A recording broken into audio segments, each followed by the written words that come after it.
I bet you think you know a lot about Mercedes-Benz, but did you know they've been around since 1886? Carl Benz created the first petrol-powered car. It was founded by Carl Benz, Emil Jelinek, Gottlieb Daimler, and Wilhelm Maybach. Mercedes automobiles were first marketed in 1901 by Daimler Motoren Gesellschaft, and it wasn't until 1926 when the brand name became Mercedes-Benz.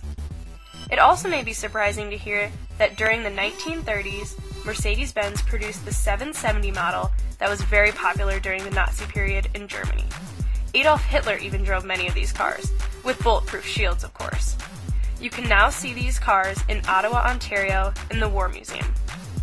But I bet we can all be thankful for the adoption of a crash testing program in 1958. Mercedes-Benz has been trying to cater to their customers' needs for years. Many people think luxury when they hear the name Mercedes-Benz, but we'll get to that later.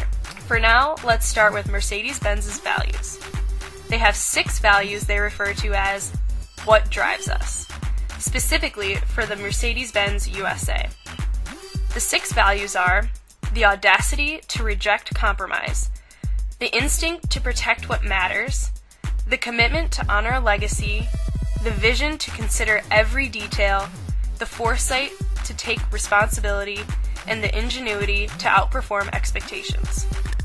And the parent company of Mercedes-Benz Daimler Group also has 6 principles, which all begin with the business must serve the good of the people. When looking at their values, I would classify it as a customer-oriented mission. They are a business that provides solutions to customer needs. Does Mercedes-Benz have any sort of competitive advantage? Definitely. One way to see this is through the Vireo framework. This is one way to help determine whether a company has a competitive advantage. It says, a firm can gain a competitive advantage if it has resources that are valuable, rare, and costly to imitate. But it is also very important for a firm to be organized in order to capture the value of resources. While examining Mercedes-Benz, you can see that they do have resources that are valuable. So what do you think of when you hear the word value?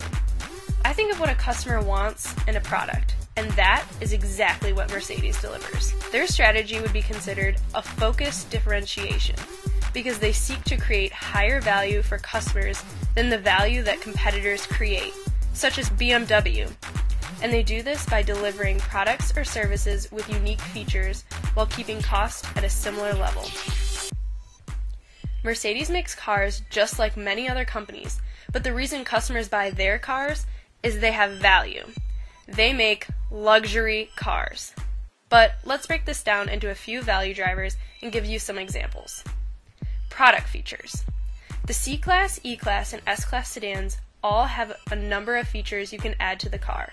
For example, the C-Class, starting at $35,000, can be purchased as a sport package, a luxury package, or a 4MATIC Sport of Luxury. So you can add any or all of the following: surround sound, driver assistance, attention assist to alert if you are exhibiting sleepy driving habits, and one of their newest incremental innovations, the Embrace 2. The Embrace 2 connects your new Mercedes-Benz to your smartphone or other compatible technologies that keep you connected to the world, but it also falls under another value driver, customer service. The Embrace is just one way Mercedes has customer service. They provide roadside assistance and connect you to anything, anywhere at your convenience, and even offer a backup key through your smartphone. Customization is the last driver.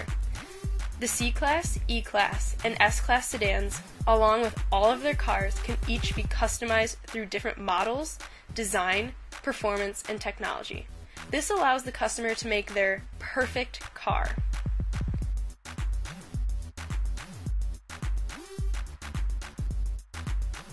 Rare. I know what you're thinking. There's nothing rare about a car. Hundreds of millions of people own one today. But we're talking about resources and capabilities here. Mercedes has the ability to take advantage of their streamlined manufacturing and engineering operations, and that is rare. They can change the pricing on several of their pricey models. These lower-cost vehicles bring Mercedes one step ahead of their competitors. And in a recent article, Vanessa Furman discusses Mercedes' strategy to start appealing to younger customers. They want to start appealing to 30-year-olds. Once they attract the customer, they will do everything in their power to satisfy their needs. So, it's what we mentioned before about that customer-oriented mission. They are here to service the customer, and as they satisfy them, they hope to keep them as a lifetime customer. So what's an example of this, you ask? Well, let's talk about that C-Class sedan again. It's priced in the mid-30,000s instead of some of their luxury cars that start at $100,000 that typically have been made to appeal to that mid-50-year-old businessman. This is what we would classify as an integrated strategy because this C-Class sedan offers both a differentiated product at a lower cost. It still has all of the feeling of luxury that Mercedes typically has, but with this streamlined manufacturing, the prices can be lowered. They have kept up with this strategy to appeal to a younger crowd by introducing product features to appeal to a younger age as well, like the Embrace 2 I mentioned earlier. It has the appeal of convenience through their route assistance. This advanced technology is what this generation is looking for. Costly to imitate.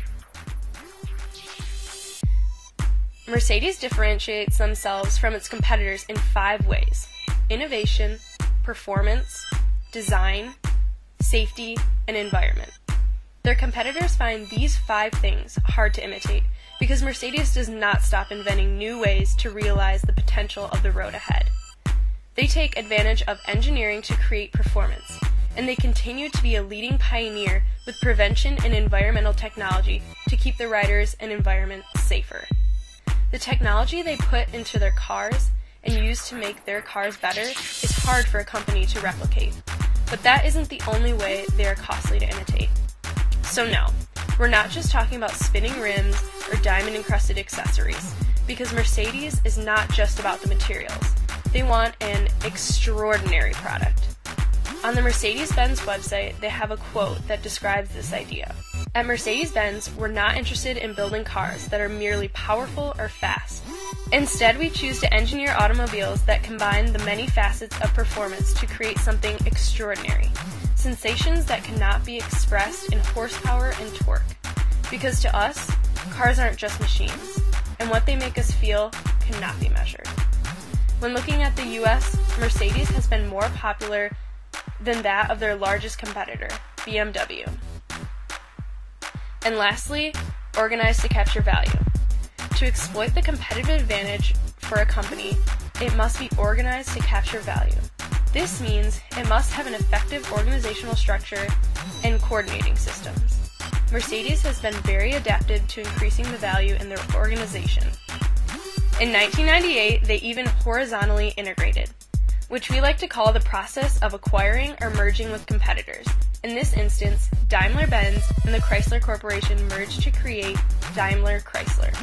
Combining German engineering with North American marketing seemed like a match made in heaven. However, divisions between the companies soon arose due to management and cultural differences. Mercedes realized this organizational pairing was not capturing the value they had expected. Mercedes did not want to lose their competitive advantage, and in turn, the $36 billion merger was dissolved in May 2007. Although this merger failed, one main benefit Mercedes acquired was the adoption of North American marketing strategies.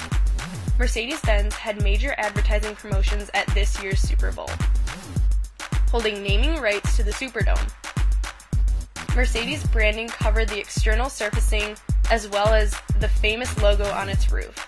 Mercedes became the naming rights holder of the Superdome in October 2011 and will continue this until 2021. In total, it was estimated Mercedes received almost $7 million in value from additional mentions from ESPN commentators and broadcasters. Now that is some serious profit. So what does this all mean? Mercedes does have a competitive advantage through the Vireo framework. This is also evident through their 300% sales increase since 1994. No company is perfect, and managers can make mistakes, but it's all about learning what works for your company. Successful strategic management is the key to a profitable company.